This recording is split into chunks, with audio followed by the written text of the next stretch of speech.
हरे कृष्णा। तो आज हम अध्याय 4 भगवत गीता के अध्याय 4 का फर्स्ट श्लोका करेंगे। तो जो फोर्थ चैप्टर है उसका नाम है दिव्य ज्ञान, ट्रांसेंडेंटल नॉलेज। तो आपको याद होगा जो हम लोगों ने थर्ड चैप्टर का लास्ट श्लोक किया था, उसमें भगवान ने अर्जुन को बताया कि लास्ट श्लोक में भगवान ने क्या बोला था कि इस प्रकार हे महाबाहु अर्जुन, अपने आप को भौतिक इंद्रियों, मन तथा बुद्धि से परे जानकर और मन को सावधान आध्यात्मिक बुद्धि से स्थिर करके आध्यात्मिक शक्ति द्वारा इस काम रूपी दुर्जय शत्रु को जीतो। तो भगवान ने बोला था कि जो काम रूपी शत्रु है, जो लस्ट रूपी हमारा शत्रु है, उसको जीतना है। कैसे जीतना है? आपने इंद्रियों, सेंसेस, मन और बुद्धि से परे जाना है। और किस ज्ञान के द्वारा इस शत्रु को जीतना है? आपने दिव्य ज्ञान के द्वारा इस शत्रु को जीतना है। तो वो दिव्य ज्ञान क्या है, वो आध्यात्मिक बुद्धि क्या है, उसके विषय में चर्चा होगी अध्याय 4 में। तो इसका फर्स्ट श्लोक का सबसे पहले हम करते हैं। फर्स्ट श्लोक है श्री भगवान उवाच इमं विवस्वते योगं प्रोक्तवानहम् अव्ययं विवस्वान्मनवे प्राह मुनिरिक्ष्वाकवे ब्रवीत्। तो इसमें भगवान कहते हैं कि पहले इसका हम लोग शब्दार्थ पढ़ते हैं। भगवान श्री कृष्ण ने कहा कि मैंने इस अमर योग विद्या का उपदेश सूर्यदेव विवस्वान को दिया और विवस्वान ने मनुष्यों के पिता मनु को उपदेश दिया। मनु ने इसका उपदेश इक्ष्वाकु को दिया। तो इस श्लोक से हमें भगवत गीता की हिस्ट्री का पता चलता है। भगवत गीता हमें लगता है कि आज से 5000 साल पहले बोली गई। इससे पहले भगवत गीता कभी किसी को नहीं सुनाई गई, लेकिन भगवान यहाँ पे बताते हैं कि भगवत गीता का जो ज्ञान है ये इटर्नल है, ये परमानेंट नॉलेज है, ये टेम्परेरी नॉलेज नहीं है, ये शाश्वत है। और कितनी देर पहले ये ज्ञान दिया गया? ये ज्ञान भगवान ने दिया सबसे पहले सूर्यदेव विवस्वान को। तो विवस्वान कौन है यहाँ पे? कभी सुना है विवस्वान? नहीं सुना? तो देखो, हम लोग कहते हैं ना कि सूर्यदेव हैं, चंद्रदेव हैं। तो सूर्यदेव और चंद्रदेव जो है ये एक पोस्ट है, ये एक डेजिग्नेशन है। सूर्यदेव, चंद्रदेव। तो सूर्यदेव जैसे, कैसे समझेंगे इस बात को? जैसे प्राइम मिनिस्टर होता है। अब प्राइम मिनिस्टर क्या है? प्राइम मिनिस्टर एक डेजिग्नेशन है, एक पोस्ट है। तो प्राइम मिनिस्टर कौन है हमारे? श्री नरेंद्र मोदी। तो नरेंद्र मोदी ने उस पोस्ट को फिल किया है। तो ये सूर्यदेव जो है, ये सूर्यदेव एक डेजिग्नेशन है, एक पोस्ट है। तो सूर्यदेव की पोस्ट को फिल किसने किया? किसमें इतने क्वालिटीज थी? कौन योग्य था सूर्यदेव की पोस्ट को फिल करने के लिए? That was Vivasvan. तो विवस्वान उसका नाम है, ये सूर्यदेव के प्रधान देवता हैं। तो सूर्यदेव विवस्वान को भगवान ने इस विद्या का उपदेश दिया सबसे पहले। और विवस्वान ने किसको दिया? विवस्वान ने दिया मनुष्यों के पिता मनु को। तो विवस्वान ने सारा ज्ञान दिया मनु को। और मनु ने किसको ये ज्ञान दिया? मनु ने ज्ञान दिया इक्ष्वाकु को। इक्ष्वाकु कौन है? अभी देखो, दो वंश हैं, एक सूर्य वंश, एक चंद्र वंश। तो सूर्य वंश में जो पैदा होते हैं उनको सूर्यवंशी कहा जाता है, जो चंद्र वंश में पैदा होते हैं उनको चंद्रवंशी कहा जाता है। तो सूर्य वंश में ही जो 67th जो वंशज हैं वो भगवान राम है। भगवान राम ने कौन से वंश में अवतार लिया था? सूर्य वंश में। तो इक्ष्वाकु सूर्य वंश के ही राजा हैं जिनको ये ज्ञान दिया गया। तो परंपरा समझ आई कैसे कैसे ज्ञान जा रहा है। भगवान ने मतलब यहाँ पे वर्ड यूज किया है अमर योग विद्या। अमर मतलब अव्ययम। ये कभी ये इटर्नल है। ये विद्या ऐसा नहीं है कि अभी है, पहले नहीं थी, ये हमेशा से थी। अमर योग विद्या। उसका उपदेश दिया, किसको दिया? सूर्यदेव विवस्वान को। चलो अब हम इसके थोड़ा सा तात्पर्य की तरफ चलते हैं। तात्पर्य श्रील प्रभुपाद के द्वारा, श्रील प्रभुपाद की जय। तो यहाँ पे कहा गया है कि यहाँ पर भगवत गीता का इतिहास प्राप्त होता है। यह अत्यंत प्राचीन बताया गया है, जब इसे सूर्य लोक इत्यादि संपूर्ण लोक के राजाओं को प्रदान किया गया था। तो ये जो भगवत गीता का इतिहास है ये बहुत पुराना है। और सूर्य लोक के राजा लिखा है ना, वर्ड सूर्य लोक के राजा, तो हमें समझ आना चाहिए कि सूर्यदेव, सूर्यदेव एक प्रोफाइल का नाम है एक ढंग से। तो सूर्य लोक के राजा कौन है? विवस्वान, उनको ये दिया गया। समस्त लोगों के राजा विशेष रूप से निवासियों की रक्षा के निमित्त होते हैं। अन्य राज्य वर्ग को भगवद गीता की विद्या को समझना चाहिए, जिससे वे नागरिकों प्रजा पर शासन कर सके और उन्हें काम रूपी बंधन से बचा सके। तो समस्त लोगों के राजा, राजा का क्या कार्यभार होता है? राजा की रिस्पॉन्सिबिलिटी क्या होती है? राजा को क्या करना होता है? राजा को जनता के लिए उनकी उनके लिए अच्छी चलो सुविधाओं की अरेंजमेंट करनी होती है, उनका ख्याल कर रखना होता है, उनको हर प्रकार से संकट से बचाना होता है। लेकिन राजा का एकमात्र जो कर्तव्य है वो सिर्फ ये नहीं है कि अच्छी सड़कें बना दी, अच्छे पार्क बनवा दिए, या राजा ने जनता के ऊपर कुछ टैक्स लगा दिए, या जनता को रोजगार दे दिया। ये राजा का असली कर्तव्य नहीं है। ये तो है, लेकिन राजा का असली कर्तव्य ये है कि लोगों को भवबंधन से पार करवाए, उनके जन्म मृत्यु के चक्कर से उनको छुटकारा दिलाए। तो ये राजा का असली धर्म है। तो पहले जब राजा होते थे, अगर आप भागवतम पढ़ेंगे तो जहाँ पे महाराज पृथु का चैप्टर स्टार्ट होएगा, तो पृथु महाराज ने जितने भी नागरिक थे उनको भागवत धर्म का ज्ञान दिया है, उनको भगवान की तरफ वो लेके गए हैं। उन्होंने बताया है कि जितने भी संसारिक सुख सुविधाओं की चीजें हम लोग इकट्ठी कर रहे हैं, दैट्स ओके कि वो हम इकट्ठी कर रहे हैं, लेकिन हमारा अंतिम लक्ष्य ये नहीं है। हमारा अंतिम लक्ष्य सेंस ग्रेटिफिकेशन नहीं है, हमारा अंतिम लक्ष्य भगवान की प्राप्ति है। तो राजा का कर्तव्य है अपने जो भी प्रजा है उनको जन्म मृत्यु के चक्कर से बचाए। तो इसके लिए राजा को भगवत गीता का ज्ञान होना बहुत जरूरी है। इवन नाउ ए डेज जो भी हमारे लीडर्स हैं, जो भी लोग एडमिनिस्ट्रेटिव पोस्ट पे बैठे हैं, उन सबको भगवत गीता का ज्ञान होना बहुत जरूरी है। लीडर्स का मतलब सिर्फ नेता नहीं है, लीडर्स का मतलब जैसे आप हैं, माताएं हैं, माताएं भी तो घर की लीडर ही है ना। अब माताओं को भगवत गीता ही हो आती होगी तभी तो बच्चों को ज्ञान देंगे। अब टीचर है, टीचर भी तो एक लीडर ही है ना। टीचर को भगवत गीता आती होगी तो बच्चों को सिखाएंगे। इन द सेम वे हर बंदा किसी ना किसी जगह पे लीडर होता है। मतलब कुछ लोग होते हैं जो उसके अंडर उसकी बात को समझते हैं, मानते हैं। तो हर लीडर को ये भगवत गीता का ज्ञान होना बहुत आवश्यक है। जब तक लीडर को ही ज्ञान नहीं होगा तो वो जो उसके अंडर लोग हैं उनको क्या ज्ञान देगा? तो भगवत गीता को सबको समझना चाहिए और उससे प्रजा के ऊपर शासन भी करना चाहिए और उनको लस्ट से बचाना भी चाहिए, उनको काम रूपी बंधन से बचाना चाहिए। आगे चलते हैं। मानव जीवन का उद्देश्य भगवान के साथ अपने शाश्वत संबंध के आध्यात्मिक ज्ञान का विकास है और सारे राज्यों और समस्त लोगों के शासनाध्यक्षों को चाहिए कि शिक्षा, संस्कृति, भक्ति द्वारा नागरिकों को यह पाठ पढ़ाएं। तो कहते हैं मानव जीवन का उद्देश्य क्या है? भगवान की प्राप्ति, भगवान के साथ अपने रिलेशनशिप को पुनः याद करना कि हम कौन हैं, हम भगवान के अंश हैं। We are part and parcel of God. हमारा जन्म क्यों हुआ है? ताकि हम भगवान की प्राप्ति कर सकें, दोबारा से भगवान के धाम में वापस जा सकें।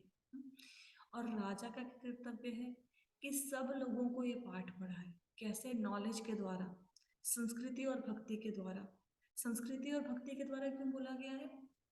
संस्कृति और भक्ति के द्वारा इसलिए बोला गया है क्योंकि जो राजा एक संस्कृति को स्थापित करेगा, एक कल्चर को चलाएगा, उसका पालन सभी लोग करेंगे। अब कई जगह पे कई स्कूल्स में ऐसा होता है कि सुबह की प्रेयर की जगह पे हवन होता है। तो हवन से ही दिन की शुरुआत होती है, बच्चों में वही कल्चर आ जाता है, बच्चों को हवन के सारे मंत्र याद हो जाते हैं। अब कई जगह पे भगवत गीता के श्लोकों का पाठ होता है मॉर्निंग प्रेयर की जगह पे कुछ स्कूलों में। अब वो भगवत गीता के श्लोक बच्चों को याद हो जाते हैं तो वो कल्चर स्थापित हो गया ना, वो संस्कृति बन गई ना, वो कल्चर का पालन अब वो आगे जाके भी करेंगे। तो ऐसे संस्कृति के द्वारा, शिक्षा के द्वारा और भक्ति के द्वारा नागरिकों को ये भगवत गीता का ज्ञान दें। दूसरे शब्दों में सारे राज्य के शासनाध्यक्ष कृष्ण भावनामृत विद्या का प्रचार करने के लिए होते हैं, जिससे जनता इस महाविद्या का लाभ उठा सके और मनुष्य जीवन के अवसर का लाभ उठाते हुए सफल मार्ग का अनुसरण कर सके। तो हर राजा का कर्तव्य है कि लोगों को कृष्णा कॉन्शियसनेस की तरफ लेके जाए, ताकि सब लोग इस ज्ञान से लाभ उठा सकें। और इस अवसर का, जो हमें अपॉर्चुनिटी मिली है, जो हमें मानव जीवन मिला है, इस अपॉर्चुनिटी का फायदा उठाते हुए अंत में भगवान के धाम में वापस जा सके। तो ये कर्तव्य है हमारा। हर राजा को अगर ज्ञान होगा तो ज्ञान नागरिकों में बांटेगा, अगर राजा को ज्ञान नहीं है तो नागरिकों में ज्ञान नहीं दे पाएगा। इसलिए भगवान ने ये ज्ञान सूर्य लोक के देवता, सूर्य लोक के शासक को दिया, विवस्वान को दिया।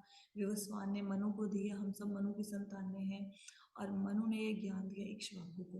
तो ऐसे परंपरा में ये ज्ञान चल रहा है।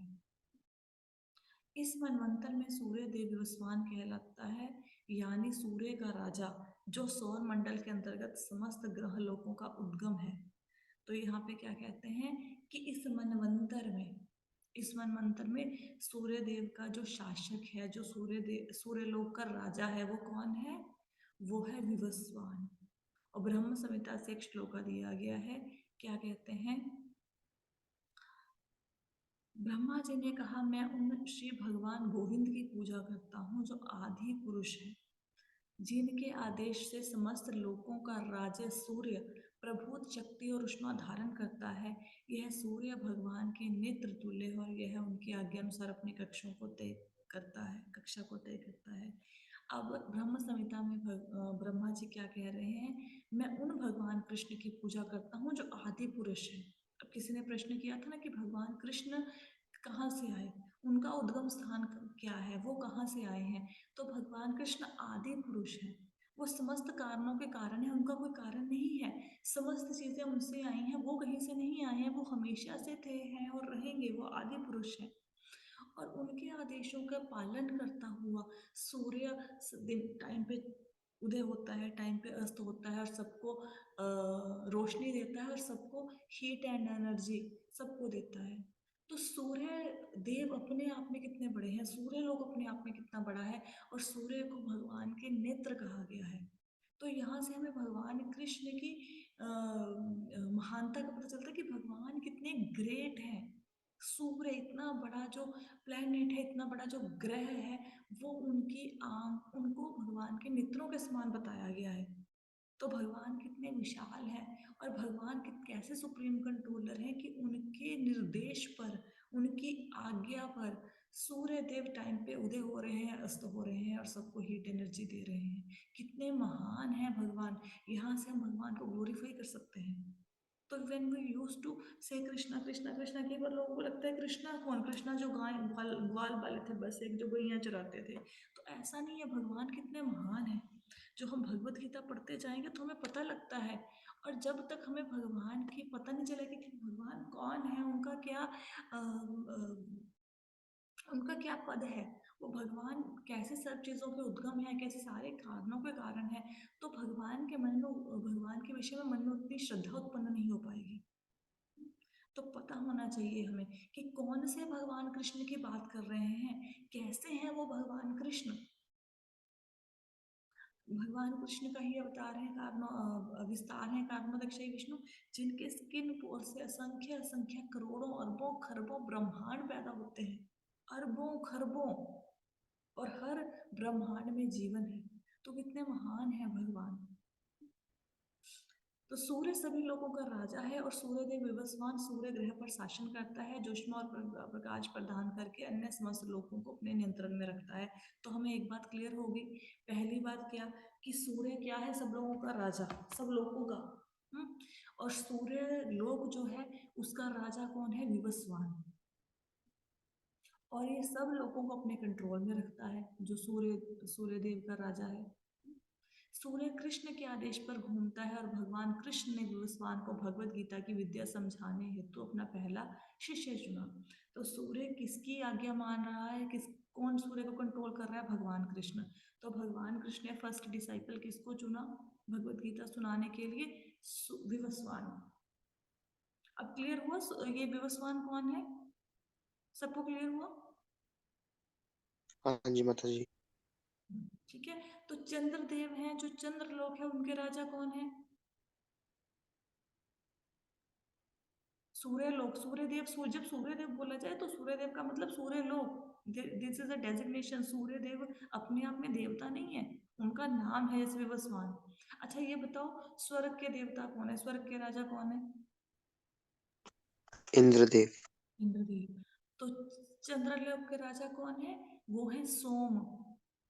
तो चंद्र देव कौन है? वो सोम है। अब सोम नाम के जो राजा हैं उन्होंने चंद्रदेव चंद्रलोक की पोस्ट को संभाला हुआ है।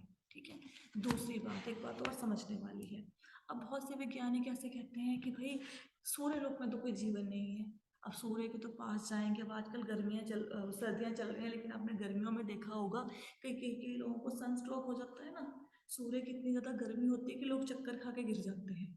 हालांकि सूर्य के पास नहीं गए, वहीं से इतनी ज़्यादा गर्मी लग रही है कि चक्कर आते हैं, और हमें घर में लाइट चली जाए कैसे हम पसीनो पसीन हो जाते हैं ना। तो सूर्य लोक में जहाँ पे इतनी गर्मी है वहां पे कैसे कोई इंसान रह सकता है? वहां पे जीवन नहीं हो सकता, ऐसा कहते हैं ना वैज्ञानिक। अब वैज्ञानिकों को कहो कि वहां पे एक राजा है, वहां पे भी लोग रहते हैं, तो वो मानेंगे थोड़े ना। अगर हमने इन सारी चीजों को समझना है तो मैं श्रील प्रभुपाद जी की बुक को पढ़ना चाहिए, easy journey to other planets.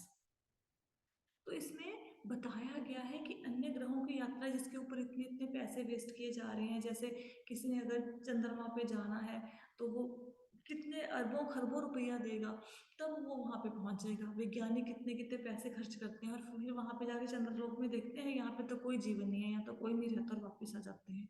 तो ये सत्य नहीं है, वहां पे भी लोग रहते हैं। तो आत्मा तो सब जगह पे है, जीव तो सब जगह पे है। अब इस बात को समझेंगे कैसे? जैसे अब जो लोग ना जल में रहते हैं, जैसे जलचर है, जैसे मछली है। अब मछली की बॉडी को भगवान ने ऐसा बनाया है कि मछली पूरी जिंदगी जल में रहती है, लेकिन उसकी बॉडी कोई गलती थोड़े ना है, उसका शरीर कोई खराब थोड़े ना होता है, नहीं होता ना। तो ऐसे ही हमारी जो बॉडी है, अगर हमें बोला जाए कि हम मछली की भांति जल में खड़े रहें, अगर 3-4 दिन हम जल में खड़े रहे तो हमारी स्किन खराब होनी शुरू हो जाएगी, गलनी शुरू हो जाएगी ना, क्योंकि हमारा शरीर वैसा बना ही नहीं जैसा मछली का बना है। तो भगवान ने मछली को जल में रखना है, उनको उसको वैसा ही शरीर दिया है जो जल में गले ना, और हमें वैसा शरीर दिया है, हम धरती पर रहने के योग्य हैं। अब अगर मछली को बोलो कि तू पानी छोड़ के धरती पे रह, तो मछली मर जाएगी। तो जैसे हम जल में नहीं रह सकते और मछली थल पे नहीं रह सकती, ऐसे ही जो सूर्य लोक में लोग रहते हैं, अब उनकी बॉडी वैसी दी है भगवान ने उनको, वैसे ही बॉडी प्रदान करी है कि वो इतनी हीट को झेल सकते हैं, वो इतने ताप को बर्दाश्त कर सकते हैं। पर इसका मतलब ऐसा नहीं कि वहां पे लोग ही नहीं रहते। अरे भाई राजा कौन होता है? जो किसी के ऊपर शासन करता है वही तो राजा होता है।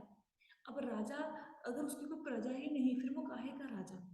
तो अगर सूर्य लोक के राजा विवस्वान है तो बट ऑब्वियसली उनकी प्रजा भी होगी, तो प्रजा होगी तो कोई ना कोई वहां पे रहता होगा। तो इस भगवत गीता के श्लोक से अब तक हमने क्या सीखा? पहला, तो सूर्यदेव एक डेजिग्नेशन है, एक पोस्ट है, सूर्यदेव का जो शासक है वो विवस्वान है। और जो सूर्य लोक है ऐसा नहीं है कि वहां पे जीवन नहीं है, चंद्र लोक है वहां पे जीवन नहीं है, हर लोक में जीवन है। और वहां के लोगों की बॉडी ऐसी है कि उस ग्रह की कंडीशंस को, जो उनकी वेदर कंडीशंस है उनको वो झेल सकते हैं, वैसा ही उनको बनाया गया है। आगे क्या कहते हैं? अतः गीता किसी मामूली संसारिक विद्यार्थी के लिए कोई काल्पनिक भाष्य नहीं है, अब तो ज्ञान का मानक ग्रंथ है जो अनंत काल से चला आ रहा है।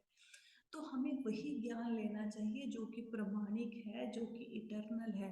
तो भगवत गीता का ज्ञान, ये श्लोक बहुत इंपॉर्टेंट है।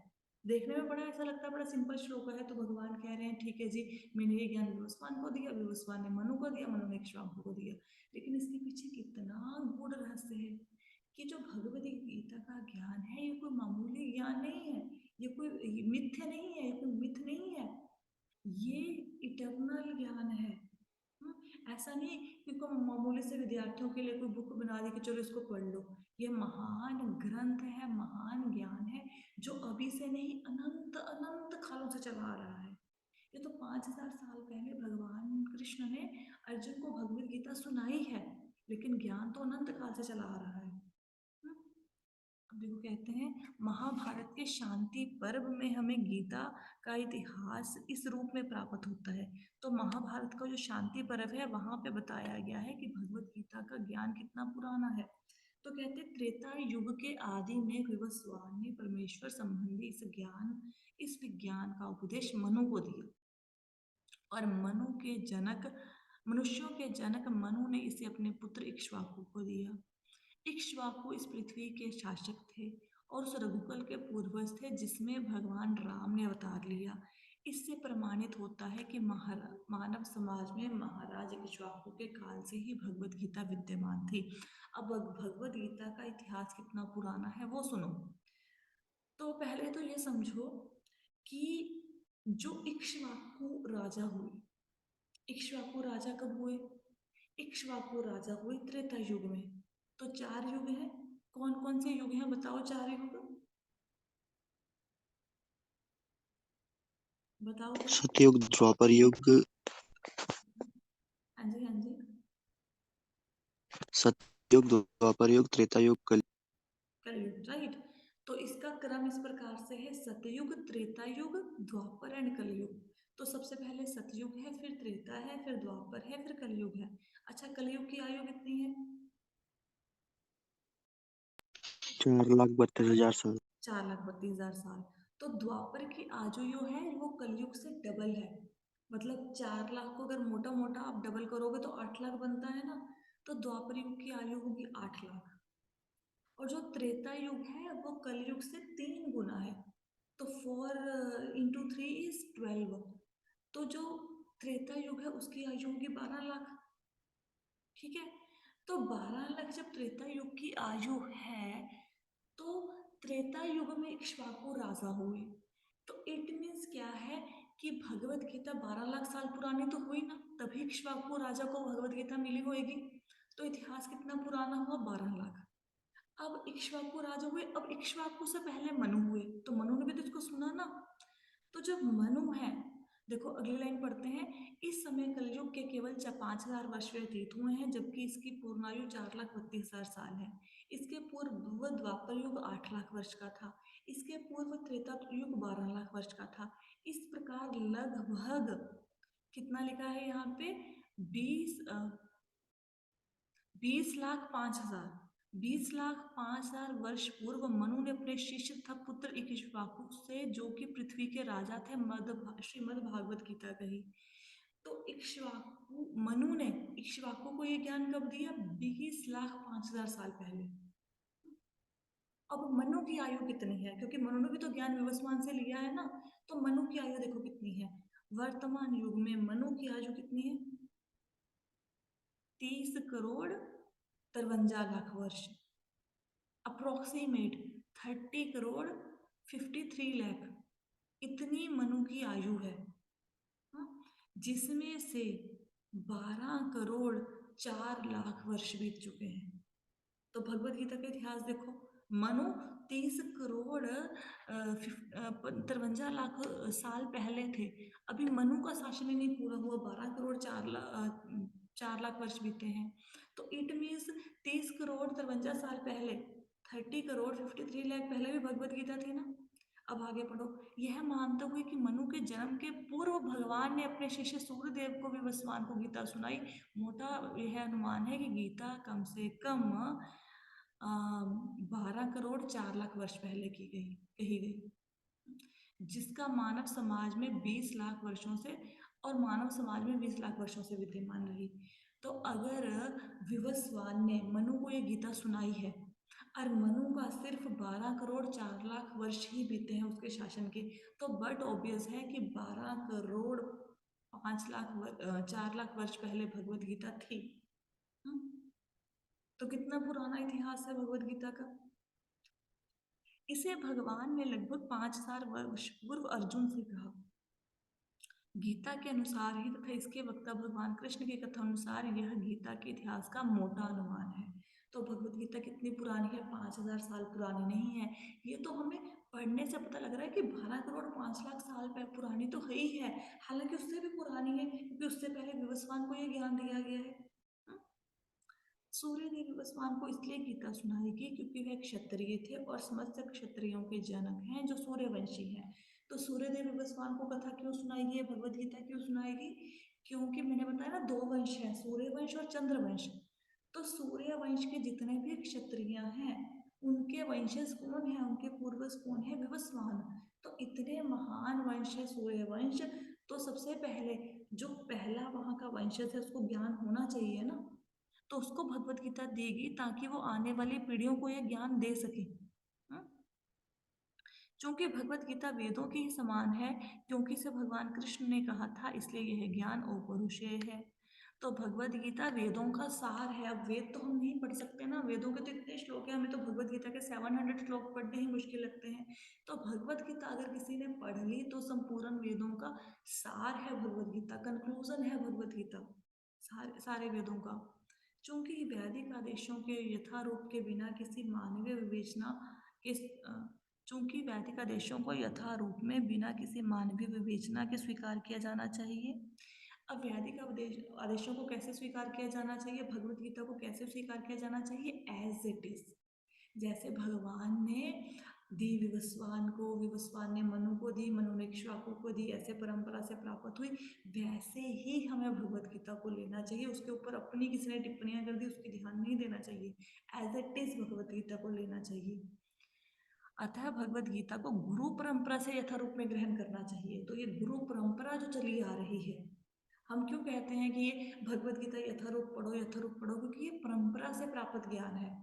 जैसे भगवान ने दिया ना, अब परंपरा से ब्रह्मा जी ने नारद मुनि को ज्ञान दिया, नारद मुनि ने फिर वो ज्ञान दिया व्यास देव जी को, व्यास देव जी ने वो सुखदेव जी को दिया, सुखदेव ने परीक्षित महाराज को दिया। तो ऐसे गुरु शिष्य परंपरा में ये ज्ञान मिलना चाहिए। क्यों? क्योंकि अगर गुरु शिष्य परंपरा में वो ज्ञान मिलता है तो वैसा ही ज्ञान सुनाते हैं जैसा गुरु से मिला था।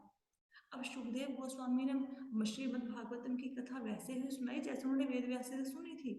सूत जी ने सारे नैमिषारण्य के 88,000 ऋषियों को कथा वैसे ही सुनाई जैसे उन्होंने सुखदेव महाराज से सुनी थी। उसमें कोई अपनी टिप्पणियां नहीं करी, अपने श्लोका नहीं उसमें सुनाए हैं, वो जैसा सुना वैसे ही आगे दिया। तो जो भगवत गीता है गुरु शिष्य परंपरा में एज इट इज सुननी चाहिए, जैसे भगवान ने उनको दी थी मनु विवस्वान को, जैसे भगवान ने अर्जुन को गीता सुनाई वैसे ही यथारूप में ग्रहण करना चाहिए। यहाँ पर वर्णन हुआ है कि भगवान ने सूर्यदेव से कहा, सूर्यदेव ने अपने पुत्र मनु से और मनु ने अपने पुत्र इक्ष्वाकु से कहा। तो भगवत गीता कितनी पुरानी है, इसका इतिहास समझ में आया हमें। तो अभी अभी ये ज्ञान नहीं दिया, ये कोई नया नहीं है। अच्छा, कई लोग ये भी पूछते हैं कि जो विवस्वान को भगवत गीता सुनाई और जो अर्जुन को भगवत गीता सुनाई वो सेम थी। देखो, अब इसमें ये है कि जब एक टीचर एक जगह पे क्लास को पढ़ाता है तो दो जगह पे उसका लेक्चर हो सकता है एज इट इज सेम ना हो, लेकिन प्रिंसिपल सेम रहते हैं। प्रिंसिपल्स तो सेम रहेंगे ना। हो सकता है कहीं पे वो कोई एग्जाम्पल दे दे, कहीं पे वो दूसरी कोई एग्जाम्पल दे दे, दो क्लासें एक जैसे नहीं होती। अगर सपोज मुझे इसी भगवत गीता की क्लास को एक बार फिर से लेना हो तो मैं एज इट इज इस क्लास को नहीं लूंगी, मैं थोड़ा सा इस क्लास को हो सकता है उसमें कोई और एग्जाम्पल दे दूँ। तो वहाँ पे जब मनु को भगवत गीता सुनाई होगी, सॉरी विवस्वान को भगवत गीता सुनाई होगी, तो ऑब्वियसली भगवान ने वहाँ पे कौनते नहीं बोला होगा ना कि भाई कुंती पुत्र अर्जुन आप खड़े हो जाओ युद्ध के लिए। लेकिन सिद्धांत यही होंगे वहां पे, सिद्धांत यही है, प्रिंसिपल यही सुनाए गए होंगे। हाँ हाँ, लेकिन थोड़ा बहुत ये जैसे यहाँ पे भगवान अर्जुन के लिए सुना रहे हैं, उसको युद्ध करने की शिक्षा दे रहे हैं, तो विवस्वान को जब गीता सुनाई होगी तो प्रिंसिपल तो यही दिए होंगे। लेकिन हाँ, अर्जुन की जो लाइनें हैं वो शायद वहां पे नहीं आई होंगी। अब जो अर्जुन प्रश्न पूछ रहे हैं तो वहां पे विवस्वान ने वैसे हो सकता है वो प्रश्न ना पूछे हों, लेकिन प्रिंसिपल सेम रहते हैं, प्रिंसिपल्स वही रहेंगे। तो भगवत गीता के हमें इतिहास का पता लगा, और भगवत गीता का ज्ञान क्या है? इटरनल। इटरनल का मतलब हमेशा से था, है और रहेगा। तो अब अगला प्रश्न आता है कि जब भगवत गीता ऑलरेडी सुनाई जा चुकी है, पहले भगवान ने सूर्य देव को ये ज्ञान दिया, फिर भगवान ने ये ज्ञान दिया अर्जुन को, फिर सॉरी जब सूर्य देव को ये ज्ञान दिया, फिर दोबारा से अर्जुन को भगवत गीता सुनाने की क्या जरूरत पड़ गई, क्योंकि ज्ञान तो पहले दिया जा चुका था। तो इसका उत्तर हमें मिलेगा नेक्स्ट श्लोका में कि भगवान ने अर्जुन को ये ज्ञान दोबारा से क्यों दिया। जब पहले सुनाई गई थी तो दोबारा से भगवत गीता क्यों सुनाई गई। तो हमारी बड़ी हम we are very blessed, we are very fortunate कि हमें भगवत गीता सुनने को मिल रही है। हमें हमेशा भगवान का धन्यवाद देना चाहिए कुछ बातों के लिए। सबसे पहले तो इस बात के लिए धन्यवाद देना चाहिए कि हम भारत भूमि में पैदा हुए हैं, जितने इजीली हमें स्क्रिप्चर समझ आ रहे हैं। एटलीस्ट भगवान कृष्ण के विषय में किसी की श्रद्धा हो ना हो, एटलीस्ट भगवान कृष्ण के दर्शन सबने किए होंगे। तो जब भगवान कृष्ण भगवान राम हम बोलते हैं भारत में, तो सामने वाला बंदा ब्लैंक नहीं होता, उनको ये नहीं है कि पता ही नहीं ये कौन है। और भगवान भी जब भी अवतार लेते हैं भारत भूमि में जन्म लेते हैं, इसलिए हमें भगवान का धन्यवाद करना चाहिए। सेकंड, एटलीस्ट भगवान ने हमें मनुष्य बनाया। अगर हम यहाँ पे कोई पशु पक्षी होते तो शायद भगवत गीता का ज्ञान ना समझ पाते। हमें मनुष्य बनाया, इसलिए भगवान का धन्यवाद करना चाहिए। फिर क्यों धन्यवाद करना चाहिए कि एटलीस्ट हम पढ़े लिखे हैं। पढ़ाई लिखाई के लिए बहुत धन्यवाद करना चाहिए। पढ़े लिखे हैं, भगवत गीता को पढ़ सकते हैं, भगवत गीता को सुन सकते हैं। हालांकि ऐसा नहीं कि अनपढ़ व्यक्ति भगवत गीता को नहीं सुन सकता, वो हो सकता है भगवान की भक्ति करे, उसके हृदय से ही प्रकाश हो जाए, बट एटलीस्ट हमें नॉलेज है, हम लोग पढ़ रहे हैं। भगवत गीता की बुक अगर हाथ में आएगी तो एटलीस्ट उसको पढ़ पाएंगे। फिर और क्यों थैंक्स करना चाहिए, हमें भगवत गीता का ज्ञान कौन दे रहे हैं, श्रील प्रभुपाद जो कि शुद्ध वैष्णव है। उन्होंने भगवत गीता का, अगर आप भगवत गीता को उठा के पढ़ोगे ना, समझ नहीं आएगी, बिल्कुल भी नहीं समझ आएगी। लेकिन प्रभुपाद जी ने इतना इजी कर दिया इस नॉलेज को, इतना इजी कि बड़े इजीली समझ आ जाता है। हम पढ़ेंगे, हमें पढ़ते पढ़ते भगवत गीता समझ आनी शुरू हो जाएगी। इसलिए धन्यवाद देना चाहिए। और धन्यवाद देना चाहिए कि इस जन्म में जाके भगवान ने हमें इतनी सी प्रेरणा दी कि हम सुबह उठ के भगवत गीता की क्लास लगा रहे हैं। कौन, कितने संसार में कितने ऐसे लोग होंगे जो 5 साढ़े 5 बजे से लेके 6:30 बजे तक या 6 से 6:30 तक भगवत गीता की क्लास लगाते होंगे।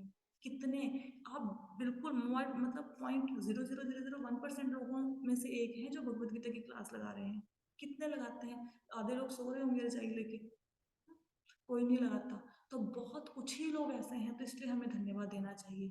और किसी बात के लिए, किस बात के लिए धन्यवाद देना चाहिए कि चैतन्य महाप्रभु जिस आज से 550 साल पहले, 535 साल पहले अप्रोक्सीमेटली चैतन्य महाप्रभु आए, तब हमारा जन्म हुआ। उसी युग में चैतन्य महाप्रभु 864 करोड़ साल में एक बार आते हैं। तो हम कितने फॉर्चुनेट हैं कि हम तब आए धरती पर जब चैतन्य महाप्रभु को गए जस्ट 535 साल हुए हैं। तो we are so fortunate, so fortunate. तो हमें अपने आप के ऊपर दिन रात भगवान का धन्यवाद करना चाहिए कि भगवान आपने हमें, हमने तो कोई अच्छा ऐसा कर्म किया नहीं कि हमारे जीवन में भगवत गीता आ जाए, हमारे जीवन में भक्ति आ जाए, हमारे हाथ में माला आ जाए।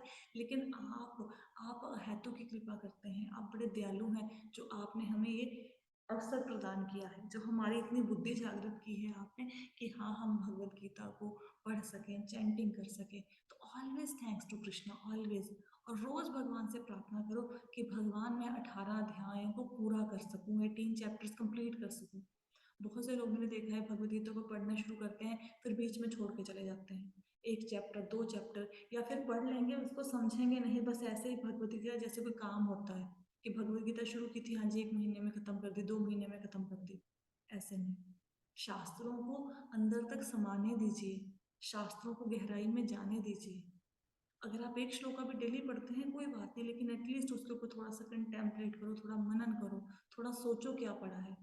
अब छोटा सा श्लोक था, हमने इसके ऊपर आधा घंटा लगाया, हो सकता है कोई बहुत अच्छा प्रीचर होता है इसके ऊपर 2 घंटे 3 घंटे, 2 दिन भी बोल सकते हैं श्लोकों के ऊपर, 2 महीने भी बोल सकते हैं श्लोक के ऊपर। तो कितना अद्भुत ज्ञान है ना? तो इसको सुनना चाहिए, अपनी क्लास मिस नहीं करनी चाहिए, चैंटिंग मिस नहीं करनी चाहिए, और ये ज्ञान कोशिश करनी चाहिए जो आपने पढ़ा है, जितना आपको समझ आया, आप दूसरों को भी ये नॉलेज दो। और उन लोगों को सुनने में बहुत अच्छा लगेगा, कितनी नई नई बातें हैं। अच्छा, सूर्य सूर्य लोक में भी कोई रहते हैं, वहां पे भी जीवन है, वाओ।